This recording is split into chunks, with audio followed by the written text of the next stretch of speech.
हरे कृष्णा। राधे राधे। आप सभी का स्वागत है मेरे YouTube चैनल श्री राधा माधव रसामृत में। आज के वीडियो कार्तिक मास महात्म्य के अध्याय 20 की है। तो आइए आज की कथा शुरू करते हैं, पर हम उससे पहले प्रणाम करेंगे गणपति जी को। मंगलकारी देव तुम, मंगल करो गणेश, जगवंदन तुम्हारे करें, काटो सबका क्लेश। बोलो गणपति महाराज की जय। गुरु वंदना करते हैं। ना तो घर की सुध है, ना कोई रिश्तादार, सेना सतगुरु साहिबा, अलख जगत परवार। बोलो गुरु महाराज की जय। कथा शुरू करते हैं। धर्मदत्त बोला, तीर्थ दान व्रत करने से पाप दूर हो जाते हैं, परंतु तू प्रेत योनि में है, इसलिए मुझको अधिकार नहीं है।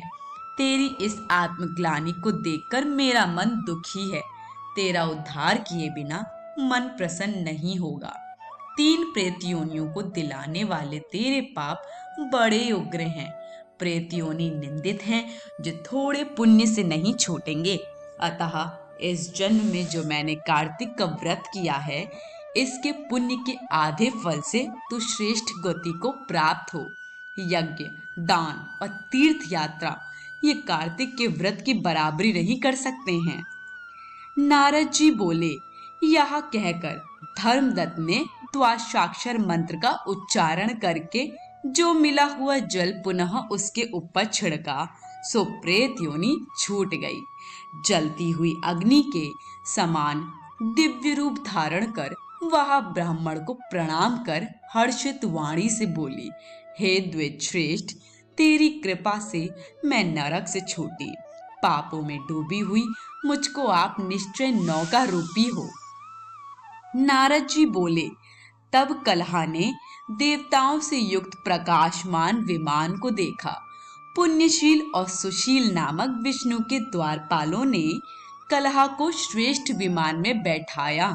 धर्मदत्त ने विमान को विस्मय पूर्वक देखा और फिर उन गणों को देखकर धरती पर गिरकर प्रणाम किया। उन दोनों द्वारपालों ने उस ब्राह्मण को उठाकर उसकी प्रशंसा करके धर्मयुक्त वचन कहा, हे ब्राह्मण, तुम बहुत अच्छे हो, विष्णु की भक्ति में सदा लगे रहते हो, दीनों पर कृपा करने वाले धर्मज्ञ हो। तुमने बचपन से लेकर जो कार्तिक व्रत किया, उसका आधा फल देने से कलहा के पूर्व जन्म के पाप नष्ट हो गए हैं। तुम्हारे स्नान के फल देने से इसके पाप मिटे और हरि का जागरण आदि करने से इसे विमान मिला। नाना प्रकार के भोगों को भोगने अब बैकुंठ को जा रही है। तुमने जो दीप दान किया था, उससे इसे तेज मिला, और तुलसी के पूजन तथा कार्तिक के व्रत से जो तुमने इसको पुण्य दिया था, सो यह विष्णु के समीप जाती है, और तुम भी इस जन्म के अंत में परिवार सहित बैकुंठ को जाओगे।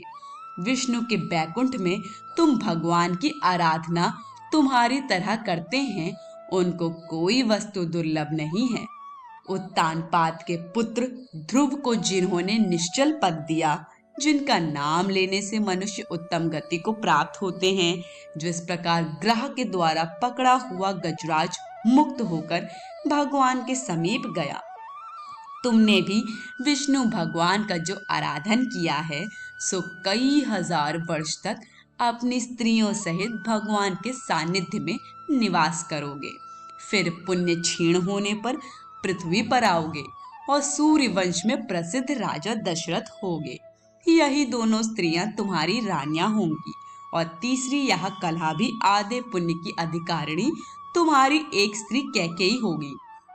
वहां भी विष्णु भगवान आपके समीप रहेंगे और तुम्हारे पुत्र होकर देवताओं का कार्य करेंगे। तुम्हारे इस कार्तिक व्रत से यज्ञ, दान और तीर्थ कोई अधिक प्रभावी नहीं है। हे विपेंद्र, तुम धन्य हो जो तुमने विष्णु भगवान को प्रसन्न करने वाला व्रत किया है, जिसके आधे फल के मिलने से ही कलहा हमारे साथ विष्णु लोक को प्राप्त कर रही है। आज की कथा यहीं समाप्त होती है। आगे की कथा हम आगे आने वाली वीडियोस में श्रवण करेंगे। वीडियो पसंद आई हो तो लाइक शेयर ज़रूर करिएगा और चैनल को सब्सक्राइब करना बिल्कुल मत भूलिएगा। सभी को हरे कृष्ण, राधे राधे।